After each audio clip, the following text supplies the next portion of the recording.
Hi, it's Steve from Lakeshore RV Center. Just going to do the video orientation on your Cougar 32 RLI travel trailer. Congratulations. First thing, we'll start on the outside here.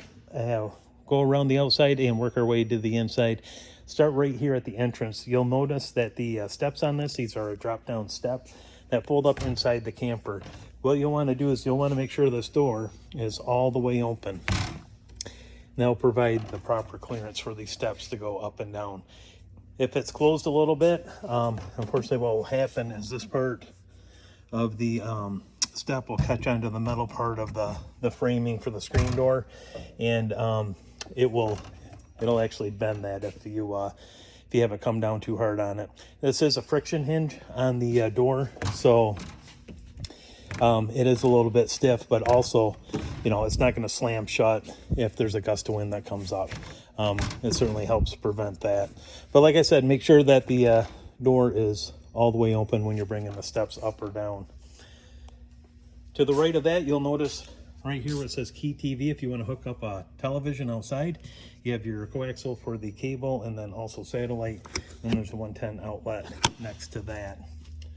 As we continue towards the front, you will notice the pass-through storage right here, and then this is the brain for the in-command system, which I'll show you on the inside, but has a wiring diagram of all the wires, and then also to manually bring the awnings, the two awnings, and then the slide outs, 3 slide outs in and out manually if you need to do that, if the in-command system is not functioning properly inside.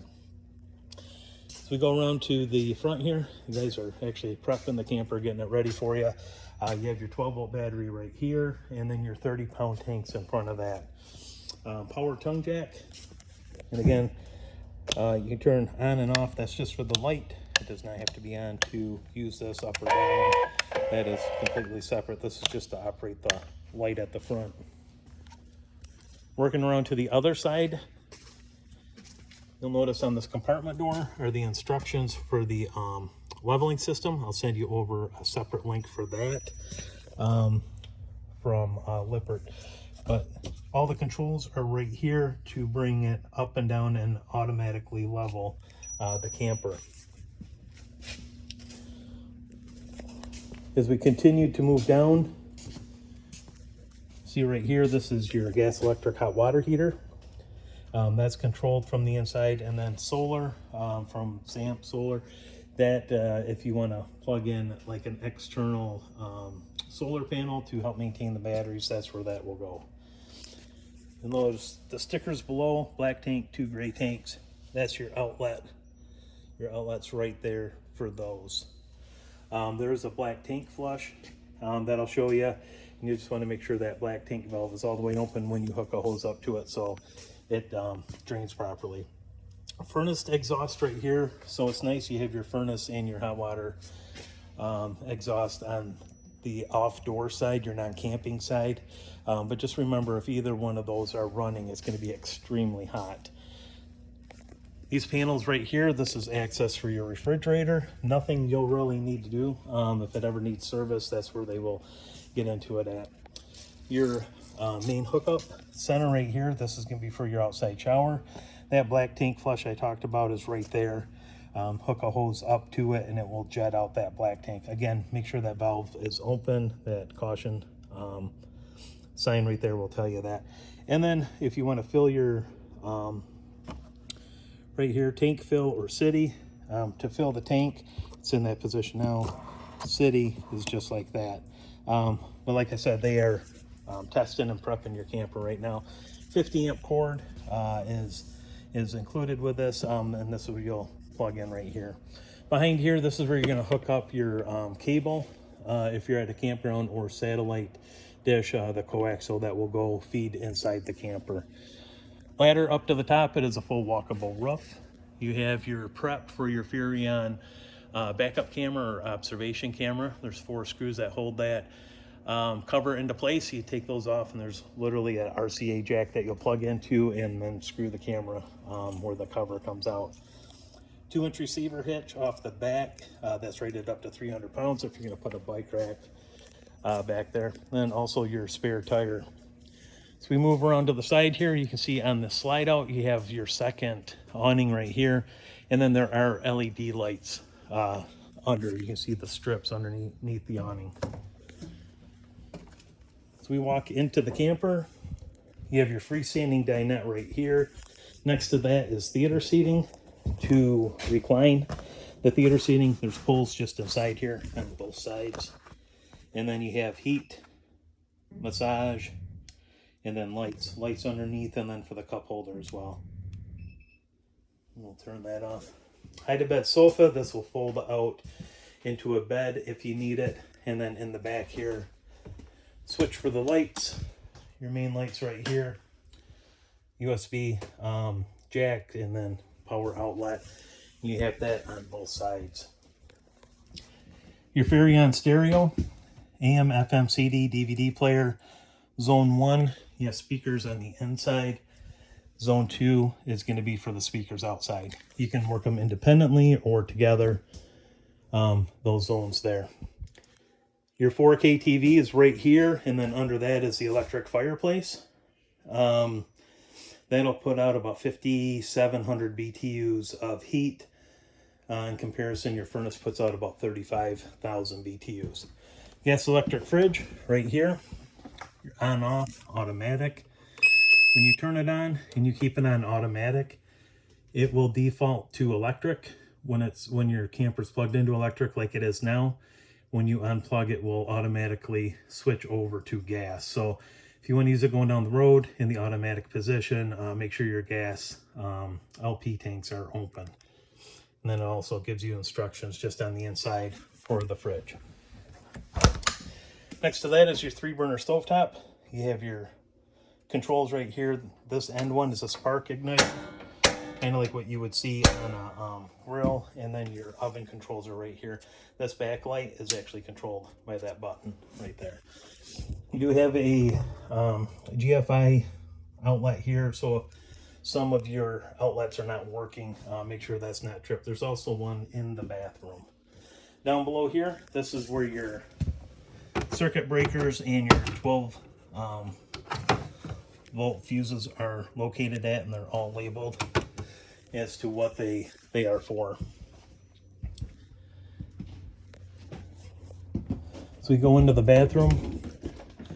Like I mentioned just a second ago, you do have a GFI outlet. So if you have some outlets that are not working, just check your GFIs that they're not tripped. And if they are, just go ahead and reset them. Bathroom inside here, and then foot flush toilet is right there. Into the bedroom, king bed on the slide. You do have a light switch right over there, as well as outlets and again USB outlets. TV bracket, there's a backer right here if you want to screw in a bracket for a television, and then your hookups are right there. And then your full wardrobe across the front here. Last thing we'll finish up with is the in-command center. Turn it on, power button. Your default passcode is going to be 4 zeros.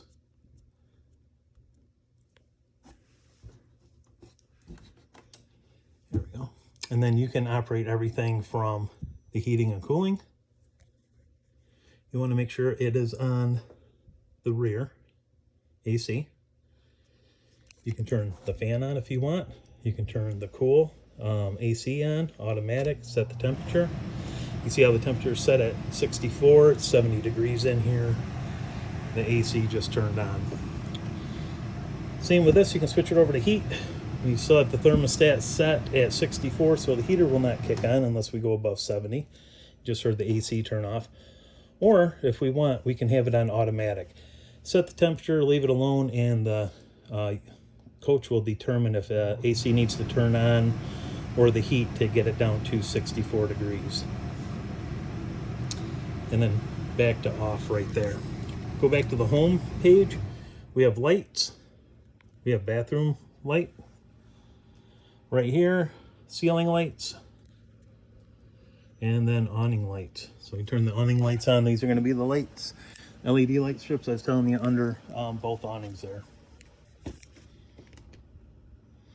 From there, slide out and awnings, pretty self-explanatory which one you want. They're all labeled nicely if you want it in or out. And then the next one for settings, this is pretty cool.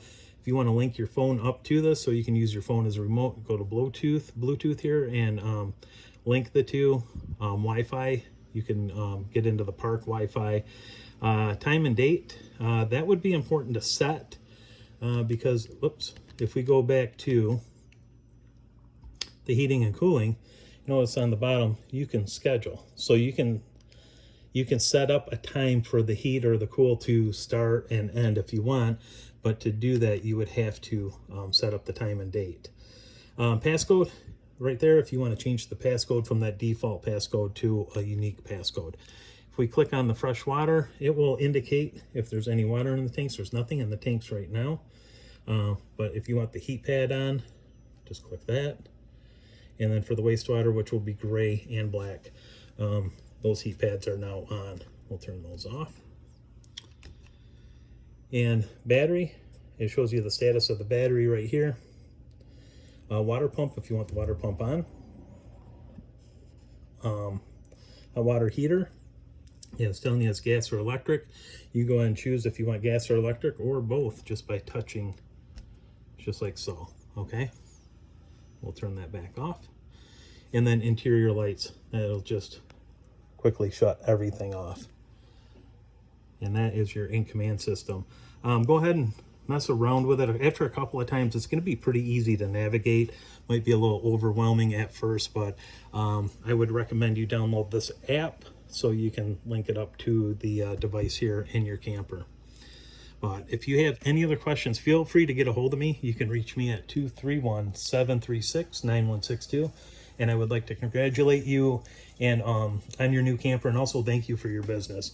We certainly appreciate it, and I hope you make a lot of great memories with your new camper. Thank you.